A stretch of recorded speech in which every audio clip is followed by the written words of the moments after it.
Welcome to Miss Scarlett. Subscribe and don't miss out on Patreon. Have fun!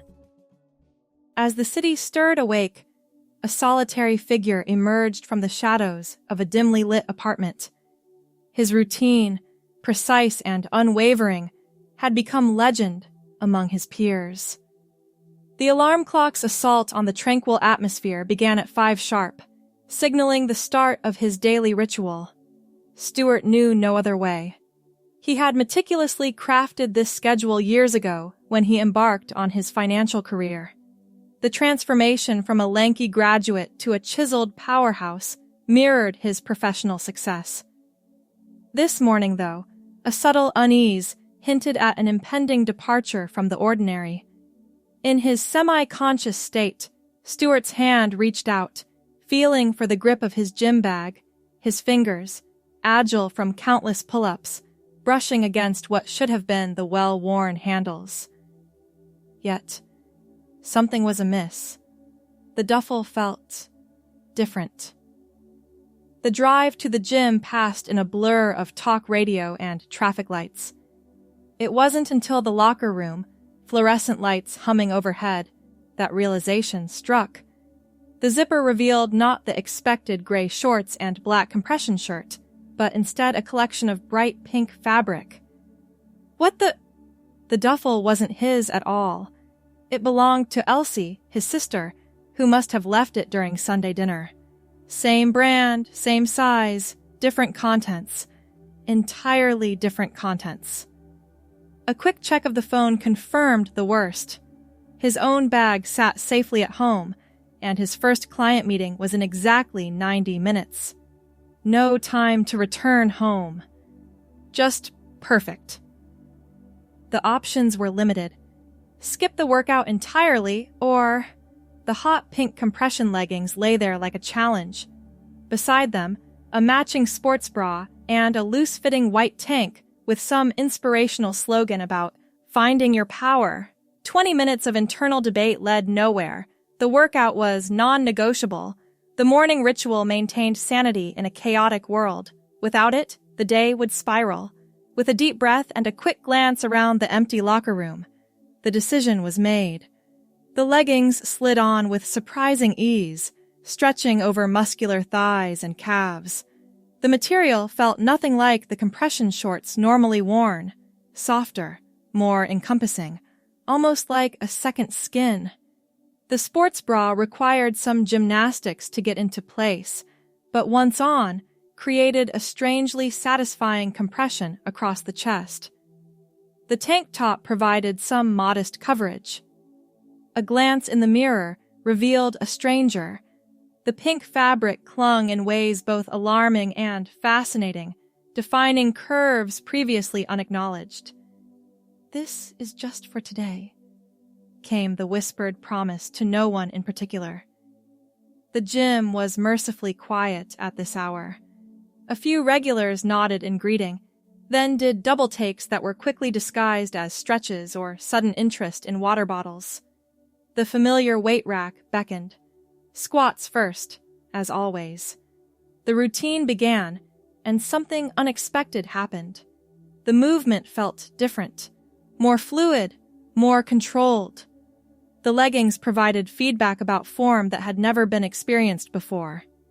Each squat became a meditation on alignment, on the relationship between muscle groups. Deadlifts followed, then lunges. Throughout it all, a growing awareness. This outfit wasn't just different. It was better. The compression supported muscles differently. The fabric breathed in ways the usual gym clothes didn't.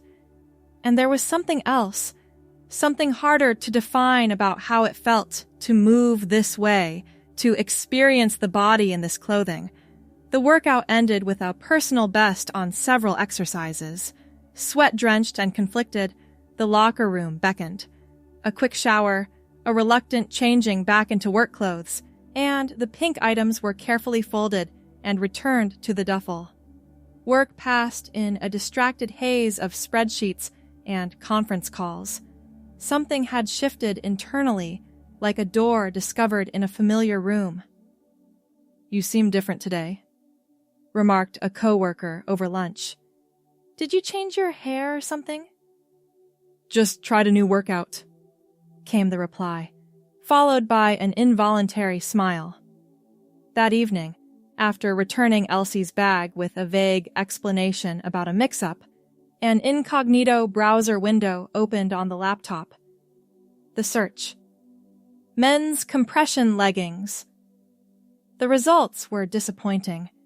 The designs were uniformly dark, utilitarian, missing something essential about what had made that morning's experience so compelling.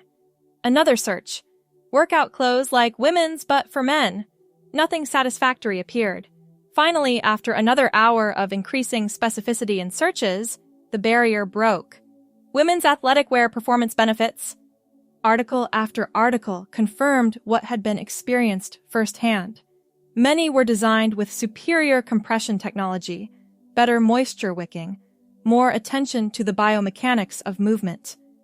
3 days later, a package arrived. Inside, vibrant teal leggings, a black sports bra, and 2 compression tops in neutral colors. The rationalization was easy. Better performance, better recovery, better results. The next morning, the alarm went off at 4:30 instead of 5. The gym opened at 5, and earlier meant fewer people.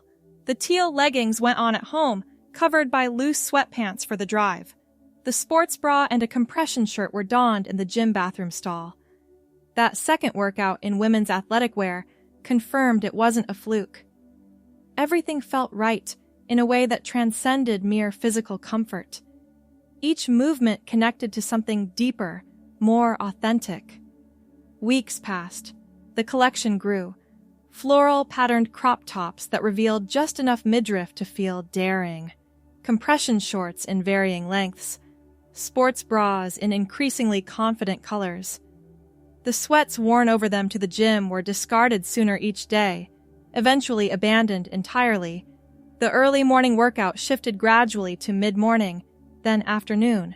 No more hiding. Hey, I've seen you here before, right? Your form on those Bulgarian split squats is incredible.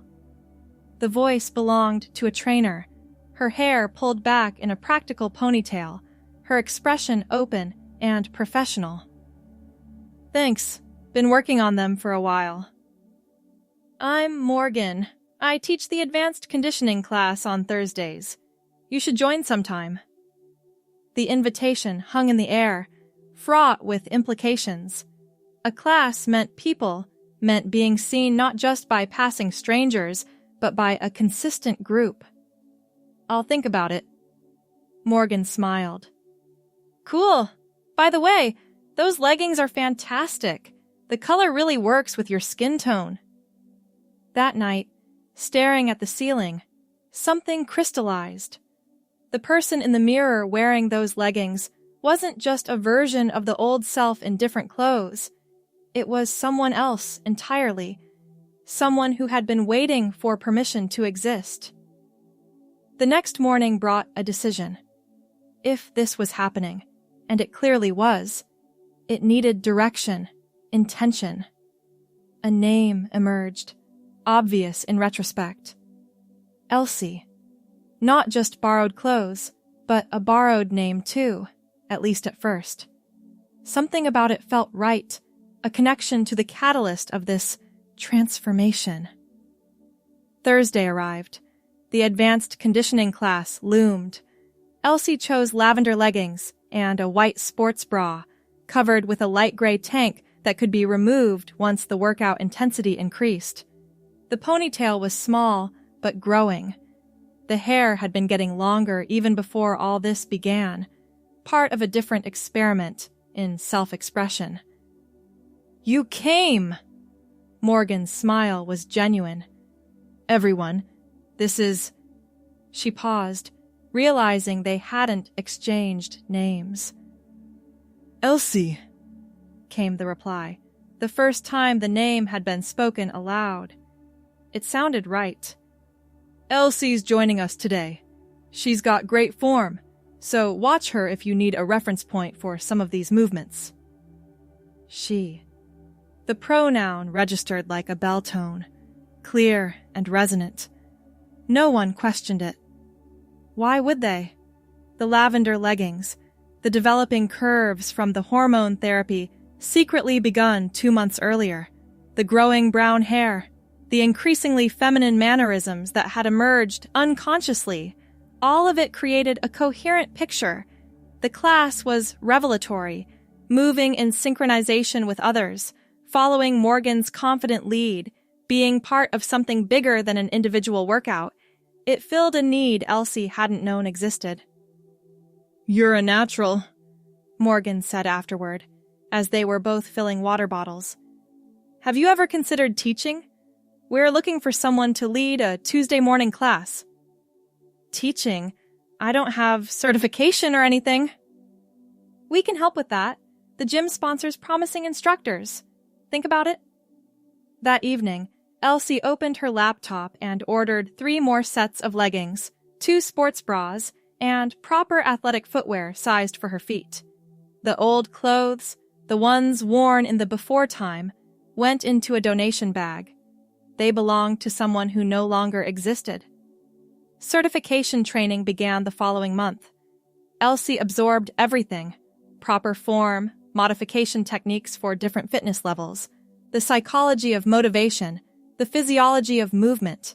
Her finance background proved surprisingly useful in the business aspects of personal training.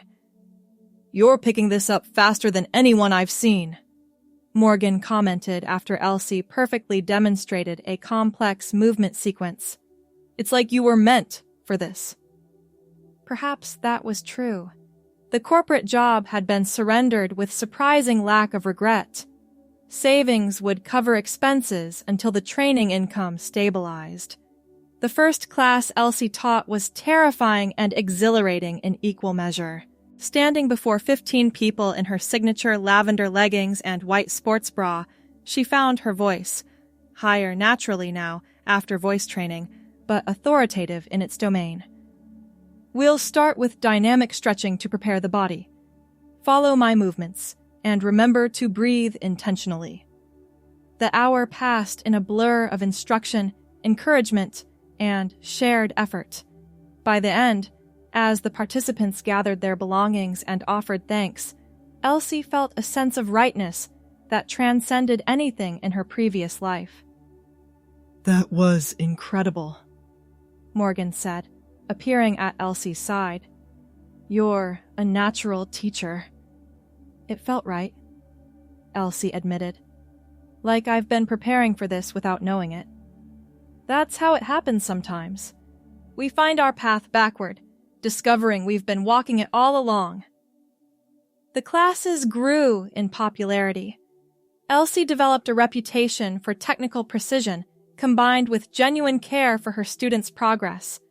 Her signature lavender leggings became something of a trademark, along with her encouragement to find your authentic strength. 6 months into her new career, the gym manager approached with an offer, a full-time position with benefits, developing a new program focusing on inclusive fitness. "Your journey gives you a unique perspective," he explained.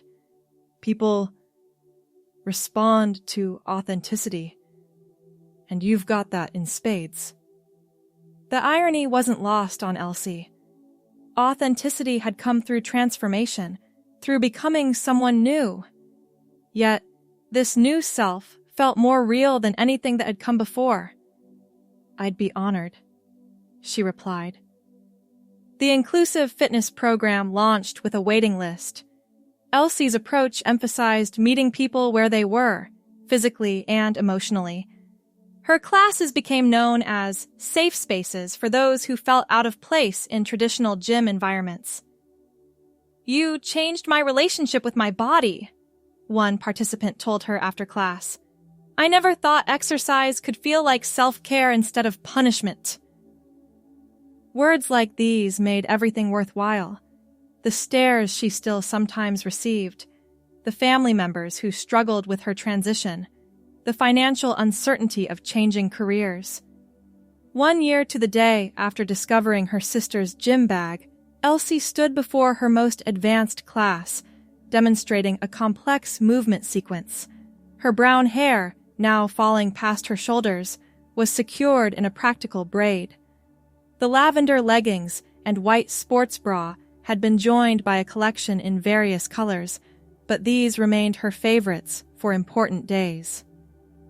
"Fitness isn't about becoming someone different," she told the class. "It's about becoming more fully who you are." The words contained her truth. The women's athletic wear had been the beginning, not because of the clothes themselves, but because of how they had allowed her to recognize herself. After class, Morgan approached with an unexpected question. "The Regional Fitness Conference is looking for speakers on inclusive approaches. I submitted your name. Are you interested?" Public speaking on this scale hadn't been part of the plan. Teaching classes was one thing. Addressing fitness professionals from across the state was another entirely. "What would I even talk about?" Morgan's expression suggested the answer was obvious. "Your journey. How you found your authentic self through fitness. How that informs your teaching philosophy." "I'm not sure everyone would understand." "That's exactly why your voice is needed." The conference was 3 months away. Plenty of time to prepare, to get comfortable with sharing parts of her story previously kept private. After a day of consideration, Elsie accepted the invitation. Preparation for the talk became a journey of reflection. Which parts of her transformation were relevant to other fitness professionals? How much personal detail served the larger message about authentic movement and inclusive spaces? The day of the conference arrived with unexpected calm. Elsie chose her outfit carefully. Sleek black leggings instead of her usual lavender, paired with a professional-looking athletic top in a complementary shade. Her brown hair was styled simply, framing a face that had softened with time and treatment. Standing backstage, she heard the introduction. "Our next speaker brings a unique perspective to inclusive fitness programming. Please welcome Elsie Campbell, whose innovative approach has created one of the most successful new programs in the region." The applause carried her onto the stage. 200 fitness professionals looked back at her with professional curiosity. The prepared slides appeared on the screen behind her, but in that moment, Elsie set aside her notes. "My journey as a fitness professional began with a mistake," she said, her voice clear and steady. "I grabbed the wrong gym bag." The story unfolded naturally. The discovery of women's athletic wear, the revelation of how different movement could feel, the gradual recognition that the difference wasn't just about the clothes. What I discovered wasn't just that certain athletic wear performed better for my body type. I discovered that I had been moving through the world as a stranger to myself. Authentic fitness, I believe, begins with authentic self-recognition. The audience responded with growing engagement as Elsie connected her personal journey to broader principles of inclusive programming, of creating spaces where transformation was supported rather than judged. "The gym can be a place of profound becoming," she concluded. "Our job as fitness professionals is not to enforce norms, but to facilitate discovery of strength, of capacity, of authentic embodiment." The applause was immediate and sustained.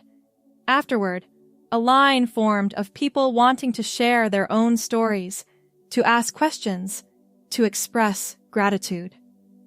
"Your talk changed how I'll approach my practice," said one personal trainer, her handshake firm and sincere. "I've never heard someone articulate what exercise meant to me," said another attendee. "Thank you for putting it into words."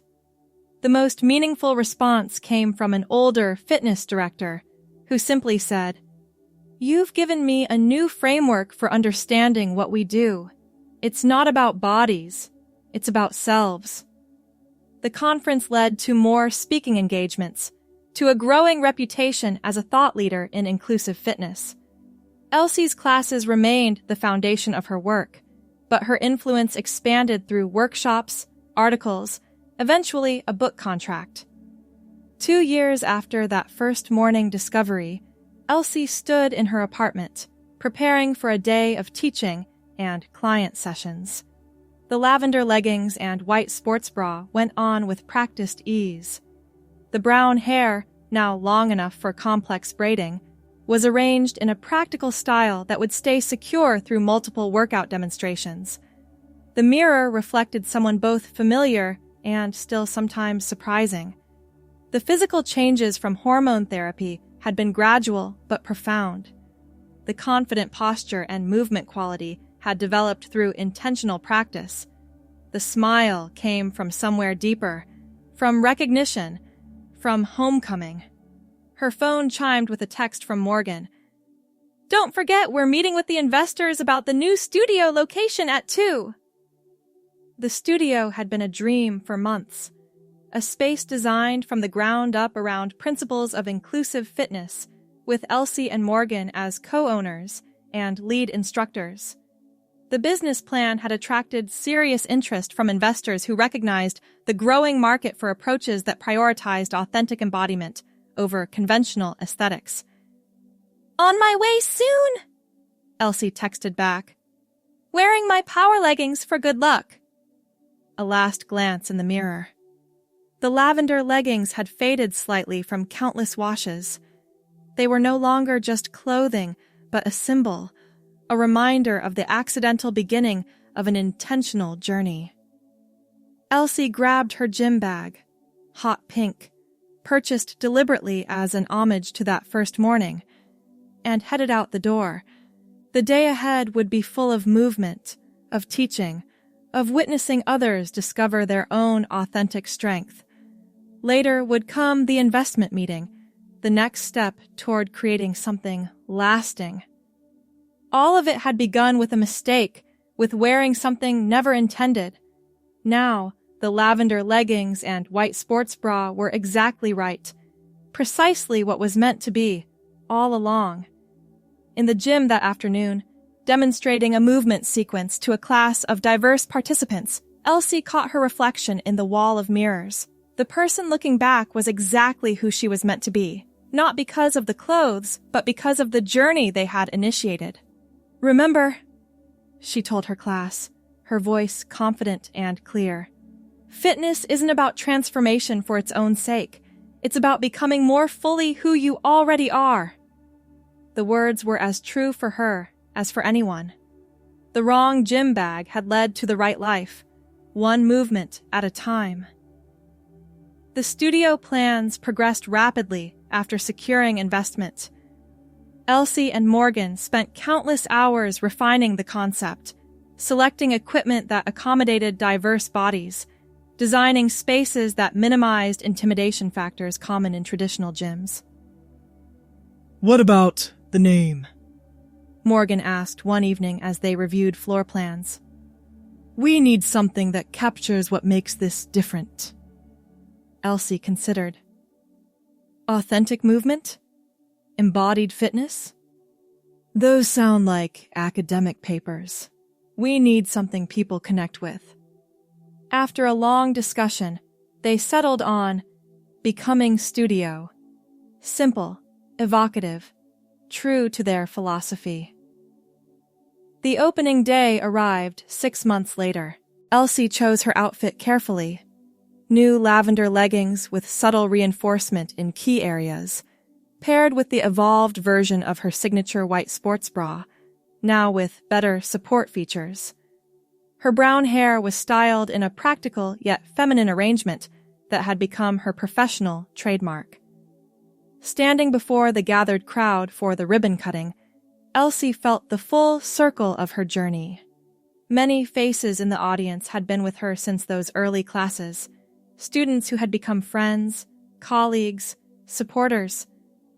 Becoming Studio exists because movement changed my life, she said, her voice carrying clearly through the new space. Not just physically, but in helping me recognize who I truly am. Our mission is to offer that same opportunity for authentic recognition to everyone who walks through these doors. The scissors cut through the ribbon. Applause filled the space. A new chapter had begun. In the years that followed, Becoming Studio expanded to 3 locations. Elsie's book on inclusive fitness became required reading in many certification programs. Her journey from that first morning in pink leggings to fitness entrepreneur and advocate contained enough material for countless conference talks, podcast interviews, and magazine profiles. Through it all, the lavender leggings and white sports bra remained her teaching uniform, a reminder of beginnings, of authenticity found through unexpected means. On the 5th anniversary of Becoming Studio's founding, Elsie taught a special class for the original members who had supported the concept from its earliest days. At 40, her body had continued to change. Hormone therapy had redistributed weight, created softer contours, aligned her physical self more completely with her internal identity. Today's practice is about honoring our journeys, she told the class. Every movement is a celebration of becoming who we truly are. As she led them through the flowing sequence of movements, Elsie caught sight of herself in the mirror, strong, graceful, authentically herself in the lavender leggings that had become so much more than just workout clothes. The wrong gym bag had led to the right life. Every step, every stretch, every class taught had been part of finding her way home to herself. After class, as participants gathered their belongings, a new member approached hesitantly. "I just wanted to say thank you," they said. "I've never felt comfortable in fitness spaces before, but something about your approach makes it feel possible." Elsie smiled, recognizing in their uncertainty echoes of her own early days. "Movement is for everyone," she said. "The journey looks different for each of us, but the destination is the same, becoming who we truly are." The lavender leggings and white sports bra had been just the beginning. The true transformation had been finding the courage to become Elsie, fully and without reservation, to embrace the self that had been waiting to be recognized all along. Thanks for watching, my girlies!